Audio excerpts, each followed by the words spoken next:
വിവാഹം കഴിക്കുന്നതിനേക്കാൾ പാടാണല്ലോ വക്കീലെ വിവാഹമോചനത്തിൻ്റെ ഇപ്പോഴത്തെ ചെലവെന്നാണ് കഴിഞ്ഞ ദിവസം ഒരാൾ വിളിച്ചപ്പോൾ പറഞ്ഞത്.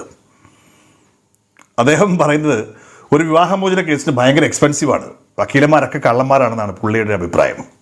അന്വേഷിച്ചപ്പോൾ അദ്ദേഹത്തിന് ഒരു നോട്ടീസ് അയക്കുവാൻ അദ്ദേഹത്തിൻ്റെ ഒരു വക്കീലിൽ ചെന്ന് കണ്ടപ്പോൾ അദ്ദേഹം 7,000 രൂപ ആവശ്യപ്പെട്ടത്രേ. വെറുതെ ഒരു നോട്ടീസ് എഴുതി അയക്കുന്നതിന് എന്തിനാണ് വക്കീലെ ഇത്രയും കാശെന്നാണ് അദ്ദേഹം ചോദിക്കുന്നത്. അദ്ദേഹത്തെ പോലെ നിങ്ങൾക്ക് പലർക്കും സംശയമുണ്ടാകും, വിവാഹമോചന കേസിനായിട്ട് ഒരുപാട് പണം ചെലവ് വരുമല്ലോ എന്ന്. തീർച്ചയായിട്ടും പണച്ചെലവിനേക്കാളേറെ നമ്മുടെ സമയച്ചെലവ്, ഒരുപാട് പ്രോസസ്സുകൾ അടങ്ങിയതാണ് ഒരു വിവാഹമോചനം എന്നൊരു പ്രോസസ്സ്. അതിൽ തന്നെ കഴിഞ്ഞ ദിവസം ഞാൻ പറഞ്ഞതുപോലെ തന്നെ ഒരു മ്യൂച്വൽ ഡിവോഴ്സ് പെറ്റീഷനാണ് നിങ്ങൾ ഫയൽ ചെയ്യുന്നതെങ്കിൽ രണ്ടുപേർക്കും വലിയ ചെലവുകളില്ലാതെ ഒരു നല്ല വക്കീലിനെ കണ്ടു കഴിഞ്ഞാൽ അദ്ദേഹം മോശമില്ലാത്ത, നിങ്ങൾക്ക് പഴി പറയാത്ത രീതിയിലുള്ളൊരു കാശ് മേടിച്ച് ആ കേസ് സെറ്റിൽ ചെയ്ത് തരും. പക്ഷേ മ്യൂച്വൽ ഡിവോഴ്സ് കണക്കല്ല ഒരു കോണ്ടസ്റ്റഡ് ഡിവോഴ്സ് പ്രോസസ്സ്. നിങ്ങൾ പറയുന്ന കാര്യങ്ങളെ കോട്ട് ചെയ്തുകൊണ്ട് അതിന് കൃത്യമായിട്ടുള്ള ഡിവോഴ്സിൻ്റെ ഗ്രൗണ്ടുകളൊക്കെ പറഞ്ഞുകൊണ്ട്, അല്ലെങ്കിൽ ഏത് കേസാണോ ഫയൽ ചെയ്യുന്നതിൻ്റെ ഗ്രൗണ്ട്സുകളൊക്കെ അതിൻ്റെ സെക്ഷൻസൊക്കെ പറഞ്ഞുകൊണ്ടൊരു വക്കീൽ നോട്ടീസ് അയക്കുന്നത് തുടങ്ങുകയാണ് നിങ്ങളും അഭിഭാഷകനുമായിട്ടുള്ളൊരു ബന്ധം. ഇത് വെറുതെ അങ്ങോട്ടിരുന്ന് നോട്ടീസ് പ്രിൻ്റ് അടിച്ച് വെച്ചേക്കുകയല്ല, ഓരോരുത്തർക്കും ഓരോ പ്രശ്നങ്ങളാണ്. അതൊരു വലിയൊരു പ്രോസസ്സ് ആവശ്യമുണ്ട്. അതൊരു വക്കീൽ മാത്രമല്ല, വക്കീലിൻ്റെ കൂടെ തന്നെ വക്കീലിൻ്റെ അസോസിയേറ്റ്സ് അഡ്വക്കേറ്റ്സുകളുണ്ടാവും, അദ്ദേഹത്തിൻ്റെ സ്റ്റെനോസ് ഉണ്ടാവും, അങ്ങനെ ഒരുപാട് പ്രോസസ്സ് അതിന് തന്നെയുണ്ട്. ഇനി ഇത് അയച്ചു കഴിഞ്ഞു, നോട്ടീസ് വന്നു, ഒരു കേസ് ഫയൽ ചെയ്യാൻ പോകുമ്പോൾ നിങ്ങൾ വിചാരിക്കും ഇത് ഒറ്റ ദിവസം കൊണ്ട് തീരുന്നൊരു പരിപാടിയല്ല. ഒരു കേസ് കോടതിയിൽ ഫയൽ ചെയ്ത് കഴിഞ്ഞാൽ ഒരുപാട് പ്രോസസ്സുകളുണ്ട്. അതിൻ്റെ പേപ്പേഴ്സുകൾ തയ്യാറാക്കണം, അതിൻ്റെ അഫിഡവിറ്റുകൾ തയ്യാറാക്കണം, മറ്റ് പേപ്പേഴ്സുകൾ തയ്യാറാക്കണം, ഒപ്പം തന്നെ കൗൺസിലിംഗ്, മീഡിയേഷൻ, ഇതിനൊക്കെ നിങ്ങളെ പ്രാപ്തരാക്കി, നിങ്ങളെ പറഞ്ഞ് മനസ്സിലാക്കി, നിങ്ങളെ കാര്യങ്ങളൊക്കെ പറഞ്ഞ് ബോധ്യപ്പെടുത്തി കൊണ്ടുപോകേണ്ടത് നിങ്ങളുടെ അഭിഭാഷകൻ്റെ ജോലിയാണ്. അവർ അഭിഭാഷകൻ മാത്രമായിരിക്കില്ല ഈ കേസിൽ അസോസിയേറ്റ് ചെയ്യുക. അദ്ദേഹത്തിൻ്റെ കൂടെയുള്ള അസോസിയേറ്റ്സ് അഡ്വക്കേറ്റ്സ് വേറെ ഉണ്ടാവും, ഗുമസ്തന്മാരുണ്ടാവും, മറ്റ് ഒരുപാട് ഘടകങ്ങൾ ഒത്തുചേർന്നാണ് നിങ്ങളെ കോടതിയിലേക്ക് എത്തിക്കുക.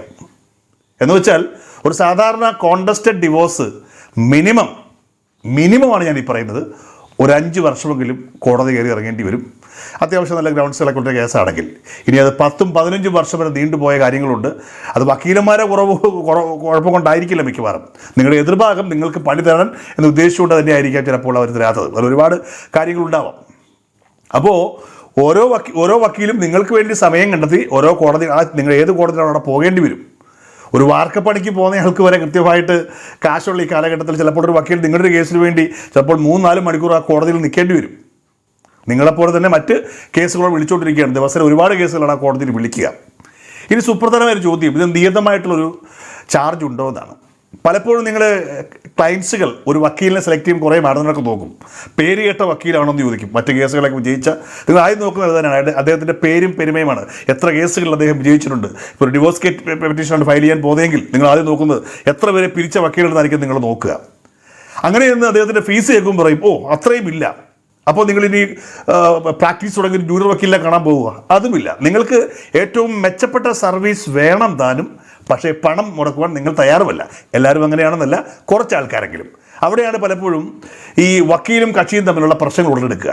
നിരവധി കേസുകളിലുണ്ട്. വക്കീൽ ഒരു തുക പറയും, ഇത്ര രൂപയാണെന്ന് പറയും, നോട്ടീസ് അയക്കുമ്പോൾ ആ തുക പറയും. ആ തുകയിൽ ഒരു ചെറിയ കാശ് കൊണ്ട് ആദ്യം പല കക്ഷികളും അടയ്ക്കും. അതിനുശേഷം പിന്നെ വക്കീലിനെ കണ്ടാൽ മൈൻഡ് ചെയ്യില്ല, കാശിനെ കുറിച്ച് ചിന്തിക്കത്തുമില്ല. ചില അഡ്വക്കേറ്റ്സൊക്കെ ബാർഗെയിൻ ചെയ്ത് കാശ് ചോദിക്കും, ചിലർ മിണ്ടാതെയാവും. വക്കീലിനെ സംബന്ധിച്ചിടത്തോളം അയാൾക്ക് ഈ ഒരു കേസ് ഒരുപാട് കേസുകൾ വേറെ ഉണ്ടാകും. അപ്പോൾ അതിനൊക്കെ അവർ പോയിക്കൊണ്ടേയിരിക്കും. അപ്പോൾ നിങ്ങളെന്താ ചെയ്യുക? നിങ്ങൾ പരമാവധി കാശ് കൊടുക്കാതിരിക്കും, നിങ്ങൾ കുറ്റം കണ്ടുപിടിച്ചുകൊണ്ടേയിരിക്കും. അങ്ങനെ നിങ്ങൾ തമ്മിലൊരു പ്രശ്നമുണ്ടാകും. വക്കീലിനും ഒരു കുടുംബമുള്ളതാണ്, വക്കീലിനും ജീവിക്കണമെന്ന് ചിന്തിക്കണം. അപ്പോൾ എല്ലാ വക്കീലന്മാരും ഒരേ രീതിയിലുള്ള തുകകൾ മേടിക്കുന്നവരല്ല.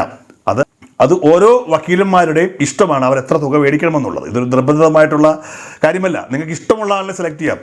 ഇന്ത്യയിലൊട്ടാകെ ഒരുപാട് അഭിഭാഷകരുണ്ട്, നിങ്ങൾക്ക് ഇഷ്ടമുള്ള സെലക്ട് ചെയ്യാൻ പറ്റും. അപ്പോൾ എൻ്റെ ജോലിക്കൂലി ഇത്രയാണ് ഒരു വക്കീൽ പറയുമ്പോൾ നിങ്ങൾക്ക് വേണ്ടാന്ന് വെക്കാനുള്ള അവകാശവുമുണ്ട്. നിങ്ങൾക്ക് വേറെ ആളെ പോയി കാണാം. ഇപ്പോൾ നമുക്കറിയാം, സ്പെഷ്യലിസ്റ്റ് ഡോക്ടറെ കാണാൻ പോകുമ്പോൾ 250 റുപ്പീസ് മുതൽ 2000, 2500, 3000, 5000 വരെ മേടിക്കുന്ന ഡോക്ടേഴ്സ് ഉണ്ട് ഒരു 10 മിനിറ്റ് 5 മിനിറ്റ് കാണുന്നതിന്. അപ്പോൾ അതൊക്കെ നമ്മളാണ് ആവശ്യക്കാരെന്നുള്ളത് കൊണ്ടാണ്. അപ്പോൾ അത് നോക്കുക, ഒരു നിയതമായിട്ടുള്ള ഒരു ഫീസ് പറയുവാൻ കഴിയുകയില്ല. പിന്നെ എല്ലാവരും നിങ്ങൾ കുറച്ച് കാണേണ്ട ആവശ്യമില്ല. ഒരുപാട് കാശ് മേടിക്കുന്ന ഒരുപാട് ബുദ്ധിയുള്ള വക്കീലെന്നും കാശ് കുറച്ച് മേടിക്കുന്നവർ മോശം വക്കീലെന്നും ചിന്തയും വേണ്ട. ഇതൊക്കെ ചില ബിൽഡപ്പുകളൊക്കെയാണെന്ന് മനസ്സിലാക്കുക. ഇപ്പോൾ അടുപ്പിച്ചൊരു 10 കേസ് വിജയിക്കുന്ന ഒരു വക്കീലിനോട് ഒരു ക്ലയൻറ്റ് തോന്നും ഇയാളാണ് എടുക്കേണ്ടത് തോന്നും. ഇപ്പോൾ സിനിമയിൽ അങ്ങനെ തന്നെയാണല്ലോ. ഇപ്പോൾ മമ്മൂട്ടി മേടിക്കുന്ന അതേ പണമായിരിക്കില്ല ഒരു പുതുമുഖ നടൻ മേടിക്കുക. പുതുമുഖ നടൻ വളർന്നു വരുമ്പോൾ അതേ ഇത് മേടിക്കും. പക്ഷെ നമ്മൾ സിനിമ കാണാൻ പോകുമ്പോൾ മമ്മൂട്ടിയുടെ പടത്തിനും നേരത്തെ പറഞ്ഞ പുതുമുഖത്തിൻ്റെ പടത്തിനും ഒരേ കാശാണ് നമ്മൾ തിയേറ്ററിൽ കൊടുക്കുക. അതുകൊണ്ട് കമ്പയർ ചെയ്യല്ല. ഒരുപാട് പ്രോസസ്സുകളും ഒരുപാട് നിങ്ങളെപ്പോലെ തന്നെ ഒരു ക്ലയൻറ്റിനെ പോലെ തന്നെ ബുദ്ധിമുട്ട് ഒരു വക്കീലിനുമുണ്ട്. കാരണം ഒരു അഭിഭാഷകരും അവരേറ്റെടുക്കുന്ന കേസ് തോൽക്കുവാൻ ആഗ്രഹിക്കുകയില്ല. അത് പ്രത്യേകം ശ്രദ്ധിക്കുക. പിന്നെ ഈ പറഞ്ഞതുപോലെ തന്നെ എല്ലായിടത്തും എക്സെപ്ഷൻ എന്ന് പറഞ്ഞതുപോലെ തന്നെ ചില വക്കീലന്മാരെങ്കിലും ഇത്തരത്തിലുള്ള ചില മറുകണ്ഠം ചാടുന്ന വക്കീലന്മാരൊക്കെ ഉണ്ട്, ഇല്ലെന്ന് ഞാൻ പറയുന്നില്ല. പക്ഷേ അതൊക്കെ വളരെ കുറച്ച് മാത്രമാണ്. പ്രൊഫഷണൽ എത്തിക്സ് കീപ്പ് ചെയ്യുന്നവരാണ് ഓരോ അഭിഭാഷകരും. നിങ്ങൾ തോക്കുമ്പോൾ ഓരോ അഭിഭാഷകനുമാണ് നോക്കുന്നത്, അത് ഉറപ്പാണ്. അതുകൊണ്ട് തന്നെ നിങ്ങളുടെ ഭാഗത്ത് നിങ്ങൾക്ക് വേണ്ടി വിജയിപ്പിക്കാൻ മാത്രമേ എല്ലാ അഭിഭാഷകരും ശ്രമിക്കാറുള്ളൂ. ഇതിനൊക്കെ പണച്ചിലവുണ്ട്. ഇതിന് പേപ്പേഴ്സ് സ്റ്റാമ്പുകളൊക്കെ മേടിക്കാൻ സ്റ്റാമ്പ് ഡ്യൂട്ടി, ഒരുപാട് പ്രോസസ്സിൽ നമ്മൾ കാശ് ഗവൺമെൻറ്റിന് അടയ്ക്കണം. കോടതി വെറുതെ കൊണ്ട് നടന്നു പോകുന്നതല്ല. അപ്പോൾ തന്നെ ഈ പറഞ്ഞ പോലെ തന്നെ ഒരു വക്കീൽ ഒരു ജൂനിയർ വക്കീലിനെ അയക്കുമ്പോൾ അയാൾക്കും പണം ആവശ്യമായിട്ട് വരും. അപ്പോൾ നിങ്ങൾ തീരുമാനിക്കുക, എൻ്റെ കയ്യിൽ ഇത്ര രൂപയാണ് എനിക്ക് ചിലവാക്കാനുള്ളത് എൻ്റെ കേസിലായിട്ട്. അപ്പോൾ നിങ്ങൾക്ക് ഏത് ബഡ്ജറ്റിലുള്ള അഡ്വക്കേറ്റ്സിനെയും സെലക്ട് ചെയ്യുവാൻ ഇന്ത്യയിൽ സാധ്യതയുണ്ട്. എന്ന് വെച്ചാൽ അവർ പണം കുറച്ച് കൊടുത്തുകൊണ്ട് നിങ്ങളുടെ കേസ് കുറച്ചേ വാദിക്കുകയുള്ളൂ എന്നൊന്നുമില്ല. അപ്പോൾ അതൊന്നും നിങ്ങളുടെ ടെൻഷൻ അടിക്കേണ്ട ആവശ്യമില്ല. നിങ്ങൾക്ക് വിശ്വാസമാണ് വേണ്ടത്. എൻ്റെ വക്കീൽ എനിക്ക് വേണ്ടി സംസാരിക്കുമെന്ന വിശ്വാസമാണ് വേണ്ടത്. ഇനിയിപ്പോൾ ഏതെങ്കിലും ഒരു വക്കീൽ നിങ്ങൾക്ക് അങ്ങനെ, ഇപ്പോൾ എനിക്കറിയാം ഒരുപാട് പേരെന്നെ വിളിക്കുന്ന ഒരു സുപ്രധാനമായ കാര്യമാണ് ഞാൻ ഈ പറയുന്നത്. ചില ആൾക്കാരെങ്കിലും എന്നെ വിളിച്ചിട്ട് വക്കീലെ ഒരു കാര്യം പറയാമെന്ന് പറഞ്ഞു, കാര്യം മൊത്തം പറഞ്ഞു തുടങ്ങിയിട്ട് പറയും അത് ഞാനിപ്പോൾ ഈ കേസ് ഏൽപ്പിച്ചിരിക്കുന്നത് ഇന്നടുത്തൊരു വക്കീലിനെയാണ്.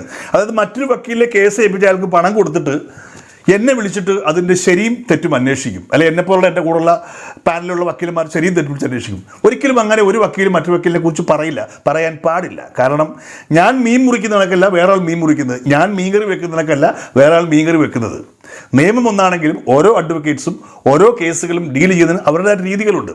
അപ്പോൾ അയാളുടെ രീതി തെറ്റാണെന്ന് എനിക്ക് പറയാൻ പറ്റില്ല, എൻ്റെ രീതി തെറ്റാണെന്ന് അയാൾക്കും പറയാൻ പറ്റില്ല. പിന്നെ എപ്പോഴാണ് തെറ്റാണെന്ന് തോന്നുക? നിങ്ങൾക്ക് നിങ്ങളുടെ കേസിൽ വിധി ഉണ്ടപ്പോൾ നിങ്ങൾ പരാജയം സംഭവിച്ചു. നിങ്ങൾക്ക് വേണമെങ്കിൽ അയാളുടെ അടുത്ത് പറഞ്ഞ അടുത്ത അപ്പീലിപ്പം അല്ലെങ്കിൽ നിങ്ങൾക്ക് മറ്റൊരു അഭിഭാഷകരെ കണ്ടെത്താം. ഇനിയിപ്പോൾ അല്ല ഡീലിങ്സുകൾ നിങ്ങൾക്ക് പ്രശ്നം തോന്നുന്നു, നിങ്ങൾക്ക് വക്കാലത്ത് ഒഴിഞ്ഞുകൊണ്ട് മറ്റൊരു വക്കീലിന് പോയി കാണാം. അല്ലാണ്ട് ഒരു കേസ് നടന്നുകൊണ്ടിരിക്കെ ആ വക്കീലിനെ കുറിച്ച് വേറൊരു വക്കീലിൻ്റെ അടുത്ത് പോയി അഭിപ്രായം ചോദിച്ചാൽ അന്തസ്സുള്ള ഒരു വക്കീലും പറഞ്ഞു തരികയില്ല. അതായത് മറ്റൊരു വക്കീലിനെ കുറിച്ച് മോശമായിട്ട് ആരും പറയാൻ പാടില്ല. അതാണ് എൻ്റെ എത്തിക്സ്. അതും ഓർത്തിരിക്കേണ്ട ഒരു കാര്യമാണ്. നേരത്തെ പറഞ്ഞതുപോലെ തന്നെ വിവാഹം പോലെ തന്നെ അല്പച്ചെലവുള്ള കാര്യം തന്നെയാണ്. പ്രത്യേകിച്ച് പുതിയ കാലഘട്ടത്തിൽ ഗവൺമെൻറ്റും കൂടെ ഇപ്പോൾ പണി കൊടുത്തിരിക്കുകയാണ്. വിവാഹമോചന കേസുകൾക്ക് ഫയലിങ്ങിലുള്ള കാശൊക്കെ കൂട്ടിയിട്ടുണ്ടെന്ന് ഓർക്കുക. അപ്പോൾ ഞങ്ങൾ മാത്രം വിചാരിച്ചിട്ട് കാര്യമില്ല. പ്രത്യേകം പറയുന്നൊരു കാര്യമാണ്, എക്സ്പെൻസുകൾ എന്ന് പറയുന്നത് കോടതിയിൽ ആ പ്രോസസ്സിൻ്റെ ഭാഗം തന്നെയാണ്. അതിൽ 10 ലക്ഷം മേടിക്കുന്ന വക്കീലന്മാരും ഉണ്ടാവും, 10,000 മേടിക്കുന്ന വക്കീലും ഉണ്ടാവും, ചിലപ്പോൾ നിങ്ങളുടെ സ്നേഹത്തിന് കൊണ്ട് ഫ്രീ ആയിട്ട് കിടന്ന വക്കീലന്മാരും ഒക്കെ ഉണ്ടാവും. അപ്പോൾ ഫ്രീ ആയിട്ട് കിടന്ന വക്കീൽ മോശവും 10 ലക്ഷം മേടിക്കുന്ന വക്കീൽ സൂപ്പറാണ് ചിന്തയൊന്നും വേണ്ട. എല്ലാ അഡ്വക്കേറ്റ്സുകളും അവരവരുടെ ഭാഗം വിജയിപ്പിക്കുവാൻ വേണ്ടി തന്നെ ശ്രമിക്കുന്നവരാണ് എന്ന് പ്രത്യേകം ഓർത്തിരിക്കുക. ഇത് പറയാൻ കാരണം എനിക്ക് വന്ന പല കോളുകളിലും സുപ്രധാനമായ ചോദ്യം ഇതായിരുന്നു, വക്കീലന്മാരൊക്കെ എന്തോ കള്ളന്മാരാണ്, അവരൊക്കെ കക്ഷികൾക്ക് പണി കൊടുക്കുന്നവരാണെന്നൊരു ചിന്ത പൊതുവെ എവിടെയോ ആർക്കൊക്കെ കയറിയിട്ടുണ്ട്. അപ്പോൾ അങ്ങനെ ഒരിക്കലുമില്ല. നിങ്ങൾക്ക് ഇഷ്ടമുള്ള ആളെ സെലക്ട് ചെയ്യാനുള്ള ചോയ്സ് ഇന്ത്യൻ ഭരണഘടന നിങ്ങൾക്ക് നൽകുന്നുണ്ട്. നിങ്ങൾ ഒരു അഭിഭാഷകൻ പോരാ എന്ന് തോന്നിക്കഴിഞ്ഞാൽ അദ്ദേഹവുമായി കൈ പറഞ്ഞുകൊണ്ട് സാർ എൻ്റെ വക്കാലത്ത് തന്നേക്കൂ എന്ന് പറഞ്ഞു കഴിഞ്ഞാൽ അദ്ദേഹം തരണം എന്നുള്ളത് തന്നെയാണ് നിയമം. അപ്പോൾ പിന്നെ പേടിക്കേണ്ട ആവശ്യം എന്താണ്? അപ്പോൾ ഈ ഫീസിനെ കുറിച്ചിട്ട് ഇതാണ് എനിക്ക് പറയാനുള്ളത്. ഓരോ അഭിഭാഷകരും അവരവരുടെ ജോലിക്ക് അവരാണ് പ്രതിഫലം നിശ്ചയിക്കുന്നത്.